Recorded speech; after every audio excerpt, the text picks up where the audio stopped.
నమస్తే. ప్రస్తుతం మనం ఉస్మానియా యూనివర్సిటీలో అయితే ఉన్నాం. ఏది చూసుకుంటే తెలంగాణ రాష్ట్రంలోని డిప్యూటీ సర్వేయర్ పోస్టులు ఏదైతే విఆర్ఓలు కాకుండా ఎవరైతే చదువుకుంటున్న సివిల్ ఇంజనీరింగ్ స్టూడెంట్లకు ఇవ్వాలని చెప్పేసి కూడా ఈరోజు వాళ్ళు భారీ ఎత్తున ధర్నా అయితే చేపట్టడం జరిగింది. సో మరి దీనిపై ప్రభుత్వం ఎట్లా స్పందిస్తుందని కూడా చూద్దాం, మాట్లాడదాం. మనతో పాటు స్టూడెంట్స్ అందరూ ఉన్నారు. అన్న, ఏంటి ఈరోజు ఈ ధర్నా చేయడం గల కారణం ఏంటి? గతంలో కూడా మీరు ధర్నా చేశారు, ఏంది అసలు సమస్య? అన్నా, మేము గతంలో కూడా గత 2 నెలల దగ్గర నుంచి కూడా మేము ఈ డిప్యూటీ సర్వేయర్ అనే అంశం మీద డిప్యూటీ సర్వేయర్ ఏదైతే ఉందో అది అనర్హత గల విఆర్ఓలకు విఆర్ఓ ఇస్తున్న సంగతి మీరు కూడా చూసిన జరిగింది. అయితే గత 2 నెలల కాంచి కూడా మేము తిరగడం జరుగుతుంది. 3 సార్లు మంత్రి గారిని కలవడం జరిగింది. ఎలాంటి స్పందన లేదు. అందుకే ఈరోజు ఈ చర్య తీసుకోవడం జరిగింది. ఏదైతే వ్యవస్థలో రెవెన్యూ వ్యవస్థ మా పోలీస్ వ్యవస్థ చూసుకున్నా, వైద్య వ్యవస్థ చూసుకున్నా, న్యాయ వ్యవస్థ చూసుకున్నా, ఏ వ్యవస్థలో కూడా ఆ వ్యవస్థకు సంబంధించిన అధికారులు మాత్రమే ఉంటారు, అవగాహన ఉన్న వ్యక్తులు మాత్రమే ఉంటారు.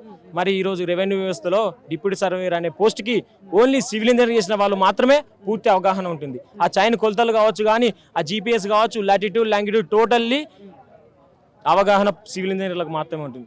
అందుకే మేము ఆ సివిల్ ఇంజనీర్ పోస్టును మాతో ఫిల్ చేయాలని మేము కోరుతా ఉన్నాం. అంటే మీరు సివిల్ ఇంజనీరింగ్ స్టూడెంట్స్ ఎంతమంది ఉన్నా, అర్హులు ఉన్నా కూడా ఎందుకు మళ్ళీ విఆర్ఓలకే ప్రభుత్వం వాళ్ళకే ఇస్తా ఉంది కావచ్చు, ఎందుకు కావచ్చు? వాళ్ళు ఏమంటున్నారంటే రాష్ట్రంలో ఆర్థిక లోటు ఉందని చెప్పేసి విఆర్ఓలకు భర్తీ చేస్తామంటున్నారు. కానీ మేము ఈ సందర్భంగా తెలియజేస్తున్నాం, మీరు ఆర్థిక లోటు అని భర్తీ చేస్తే రేపు భూపోటు వచ్చే అవకాశం ఉంది. భూపోటు ఎలా వస్తుందంటే, నా రికార్డులు, నా భూమి జానట్ జరిగింది, నా పట్టా బుక్లో రికార్డు సరిగా లేదు, మా సర్వే కరెక్ట్ లేదు, ల్యాండ్ జరిగింది అనే విధంగా ఇలా జరుగుతుంది. కాబట్టి వాళ్ళు ఈ విధంగా చెప్పడం జరిగింది. అంటే ఇప్పుడు ఊర్లలో చాలా సమస్యలు అవుతా ఉన్నాయి. భూముల విషయంలో ఇంత సమస్యలు ఉన్నా కూడా ఎందుకు మరి దీన్ని రిక్రూట్మెంట్ చేయట్లేదు? ఎలిజిబుల్ ఉన్న క్యాండిడేట్ ఎందుకు తీసుకోవట్లేదు? గత 2017 సంవత్సరంలో 273 పోస్టులతో మరియు 2011లో కూడా ఈ డిప్యూటీ సర్వే సివిల్ ఇంజనీర్ తోటే చేయడం జరిగింది. మరి ఈనాడు సివిల్ ఇంజనీర్ చేసిన వ్యక్తులు ఎందుకు ఇలా మన గవర్నమెంట్ ఎందుకు చేస్తుందో కూడా మాకు అర్థం కావట్లేదు. అసలు మేము మాతోనే భర్తీ చేయాలని కోరుతున్నాం. ఎందుకంటే ఇలా చేస్తే మీరు ఫ్యూచర్లో కూడా ఈ డిప్యూటీ సర్వేయర్ పోస్ట్ అనేది కనుమరుగయ్యే అవకాశం ఉంది. అంటే మరి ఇప్పుడు ఈ స్థానిక మంత్రి గారు ఉన్నారు, ఈ అధికారులు ఉన్నారు, వీళ్ళని కలిసే ప్రయత్నం చేయలేదు? మరి ఇట్లా మాకు అన్యాయం జరుగుతుంది, ఎందుకు మమ్మల్ని, అంటే గతంలో వీళ్ళు ఎలక్షన్ టైంలో హామీ ఇచ్చారు, ఇప్పుడు ఎందుకు ఇట్లా అన్యాయం చేస్తున్నారని కలిసే ప్రయత్నం చేస్తారు?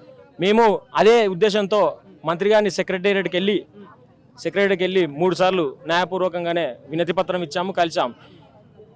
ఇప్పుడు మా విషయాన్ని చెప్తే మేము చేస్తాం, చూస్తాం అనే విధంగానే ఉన్నారు. కానీ లేట్ అవుతుంటే డైలీ లేట్ అవుతుంది. వాళ్ళ లోపల డిపార్ట్మెంట్ లోపల ఇన్నర్లో వాళ్ళు చేసుకుంటూ పోతూనే ఉన్నారు. కలెక్టర్ల దృష్ట్యా కలెక్టర్ గారు కానీ వాళ్ళు విఆర్ఓలు ఎంతమంది ఉన్నారు, ఇంటర్ మ్యాచ్ చేసిన వారు ఎంతమంది అని చెప్పి వాళ్ళు సర్వేలు చేసుకుంటా వాళ్ళు ఎంతమంది అలకేట్ చేయాలని చెప్పేసి వాళ్ళు చేసుకుంటా ఉన్నారు. సో మరి అంటే ఇప్పుడు ఏంది మరి తదుపరి కార్యాచరణ ఏంటి? ఒకవేళ ఎన్ని పోస్టులు ఖాళీ ఉన్నాయి, ఒకవేళ భర్తీ చేయకపోతే ఏం చేస్తాం? మేము ఒకటే, మా డిమాండ్ ఒకటే, విఆర్ఓ పోస్టులను ఖచ్చితంగా సివిల్ ఇంజనీర్ చేసిన వాళ్ళకు మాత్రమే భర్తీ చేయాలి. టీజీపీఎస్సీ ద్వారా మాత్రమే డైరెక్ట్ రిక్రూట్మెంట్ చేసి భర్తీ చేయాలి. రాష్ట్రంలో ఉన్న సివిల్ ఇంజనీర్లు అందరికీ న్యాయం చేయాలని కోరుతా ఉన్నాం.